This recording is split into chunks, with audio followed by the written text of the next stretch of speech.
I call James Dornan, to be followed by John Mason. I can allow you up to 5 minutes, Mr Dornan. Presiding Officer, when this report was released, I was preparing for a trip to Srebrenica. I was able to quickly digest some of it, but I look forward to going over the report meticulously to ensure that every recommendation is considered before we discuss it further. I'd be derelict in my duties, therefore, if I didn't start off by talking about my trip to Bosnia.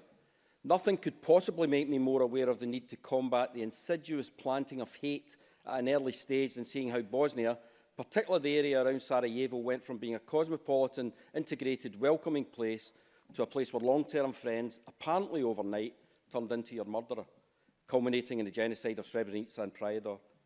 They just couldn't conceive that something like this could happen in Bosnia. But of course, events like this don't happen overnight.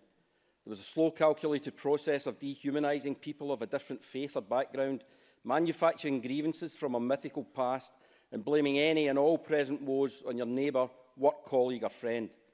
During my trip, I had a look at remembering Srebrenica's 6 stages of genocide, along with others in the group. Scotland, well, certain parts of it at least, could be seen to be at stage 3 when it comes to the issue of sectarianism. Now, I'm not for a second saying that means we're heading for a similar situation. All I'm saying is we must always be vigilant. We had the great privilege, and I do consider it a privilege, to meet and listen to the stories of 4 heroes of Sarajevo and Srebrenica. Our guide and host, Resad Trebonja, who at the age of 19 went from being a long-haired student to fighting in the front line, along with 4 other young men, with 5 AK-47s and 15 bullets between them on that first day, simply to defend his city. Hasan Hanovic, who lost his twin brother and his father on the march from Srebrenica to Tuzla, who now spends his life telling the story to others, who's been over to the Scottish Parliament, I believe he's certainly been over to Scotland. Bakira Hasecic, who was raped, her daughter was raped, her sister was raped, and he took over her house to use as a rape centre where she eventually killed herself. Then finally, one of the mothers of Srebrenica, Fadila Efendik, she lost her husband, she lost her son. Her husband's remains were found, identified and returned to her and buried.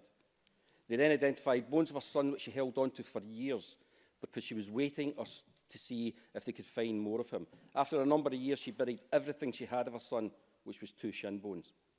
To keep the memory of her son alive, she made 273 T-shirts, copied his signatures on them, and then gave them to people. And why 273? Because that's the number of young men born in 1975, just like her son, who were found in mass graves in Srebrenica. And why am I speaking so long about Srebrenica?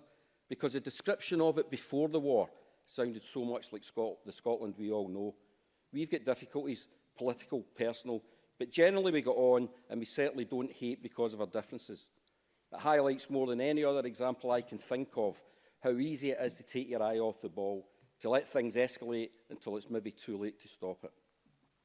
Presiding Officer, in its report at stage 1, the Justice Committee noted that scrutiny of the repeal bill had sparked a new debate on sectarian behaviour, which I certainly intend to continue with.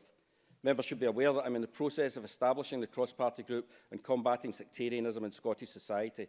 Our initial meeting is set to take place at 6 p.m. on the 27th of June, and I've had interest from Labour and Conservative MSPs, and therefore I hope to get the group formalised after summer recess. And this is particularly important because we must show the people of Scotland that when it comes to tackling hate crime, there is no party-wide division. Anyone who is willing to join, please get in touch with me by email. My intention is to build upon the Bracadale report. However, we will not be seeking to define sectarianism. We've already heard the working group mentioned. And of course, it's for the cross-party group to decide what our work will be, and not just mine. I hope it will take a holistic approach, speaking to religious groups, academics, charities, organisations, educators and other stakeholders to build on the recommendations in Lord Bracadale's report.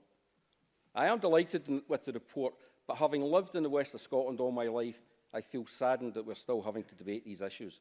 In 2016-17, a shocking total of 719 charges were reported to the Crown Office and Procurator Fiscal Service with either a religious aggravation under Section 74 of the Criminal Justice Scotland Act and Section 1 and 6 of the Offensive Behaviour at Football Act.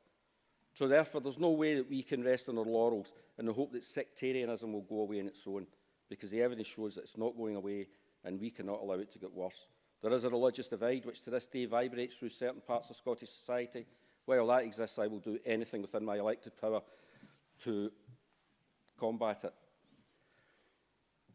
I may look at to amend the report under the provisions around sectarianism in Lord Bracadale's report after reading it more closely, but my main message to the Chamber today is this. We must be careful with our use of language.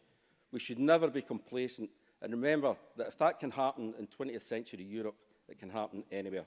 Thank you.